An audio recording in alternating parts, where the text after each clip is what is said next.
লোধা সম্প্রদায়ের গৃহবধূকে শ্লীলতাহানির অভিযোগ, ঘটনায় চাঞ্চল্য ছড়ালো এলাকায়। সূত্রের খবর, ইতিমধ্যেই ওই জওয়ানকে আটক করে অস্ত্র কেড়ে নিল হাই কমান্ড। ওই গৃহবধূর অভিযোগ, জল খাওয়ার নাম করে ওই গৃহবধূর বাড়িতে যায় ওই জওয়ান। তারপর জল খাওয়ার পরে ওই গৃহবধূর বুকের মধ্যে জলের বোতল ভরে দেয়। তারপরেই এলাকাবাসীরা ক্ষিপ্ত হয়ে যায়, পুলিশকে খবর দেয়। ঘটনাস্থলে ডেবরা থানার পুলিশ এসে জওয়ানকে আটক করে ওনাদের হাই কমান্ডের হাতে তুলে দেয়। তারপরেই ওই জওয়ানের কাছ থেকে সার্ভিসের সমস্ত অস্ত্র কেড়ে নেওয়া হয় বলে সূত্রের খবর। এই ঘটনায় প্রতিক্রিয়া দিয়েছেন দেব। দেখতেই পাচ্ছি যে মানুষ এভাবে বেরিয়েছে। সকালে তো মহিলাদেরকে ভোট করতেই দেয়, তখন আমরা আবার পুলিশকে পাঠাই আনি। এবং আজকে যেখানে আমরা গেলাম সকালে, সেখানেই এবং আমি যাওয়ার পরে বা পুলিশ প্রশাসন অ্যাক্টিভ হলো, তারপরে সব মহিলাদের বাড়িতে ডাকা হলো। দেন এখন ভোটটা হচ্ছে।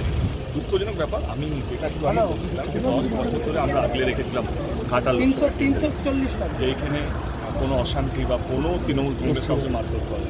কিন্তু আজকে যখন ওদের ভোটের দিনে যখন দেখতে পাচ্ছে তাদের পায়ের তলা থেকে মাটি সরে যাচ্ছে এবং গোহারান হাতে চলেছে আমাদের এখানকার যিনি প্রার্থী, বিজেপির প্রার্থী, তো সেইটা দেখে যতটুকু সন্ত্রাস করে মানুষকে ভয় দেখিয়ে মানে সম্মানীয় হার যাতে পাওয়া যায় সেটা ওনারা চেষ্টা করছে। কিন্তু আমার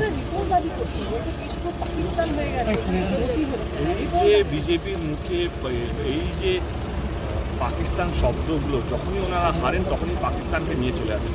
ওনাদের প্রধানমন্ত্রী থেকে আরম্ভ করে আজকে তিনি কাউন্সিলর যে স্বপ্ন দেখছে বা সাংসদ হওয়ার, তিনি যখনই এদের কাছে যখন হারার পুরো দরজা খোলা, তখনই পাকিস্তান মানে একটা পাকিস্তানে মানে হিন্দু ভোটগুলোকে টানার চেষ্টা করছে। হিন্দুদেরকে আমি সমস্ত মানুষদের আপনার বিজেপিকে ভোট দিন, আমি কোনো অসুবিধা নেই, কিন্তু এই একটা কারণে এই যে কথাবার্তা হিন্দুত্ব, মন্দির, পাকিস্তান এই শব্দের জন্য দেবে না, নাহলে আমাদের দেশটা অন্য দেশ।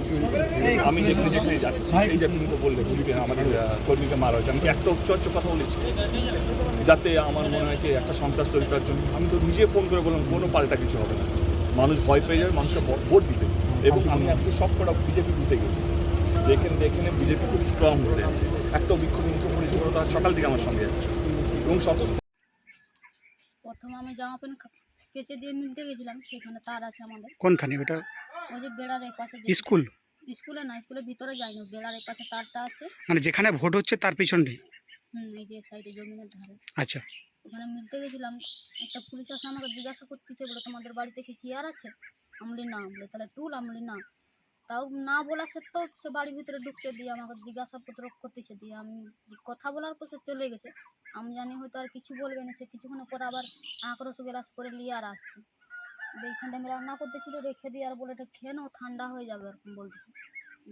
কিছু বলিনি, দিয়ে সে জল বোতল মাগতো না, আমি জল দিচ্ছি, সে জল চাইতো না, বলে যে আমি খাবো, আমাকে জল দেয়। জল দিত না, সে খেয়ে নিয়ে বোতল নিচে রাখিনি, আমার সেই ছাতির ভিতর দিয়ে এরকম করে কোলে রাখছে বোতল।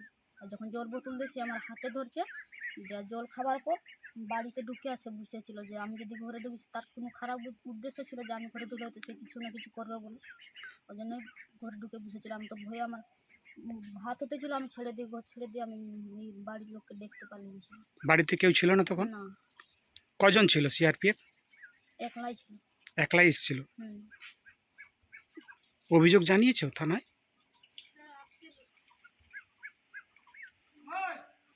আপনার নাম? পূজা গুপ্তা, বাড়ি? চকসাপুর।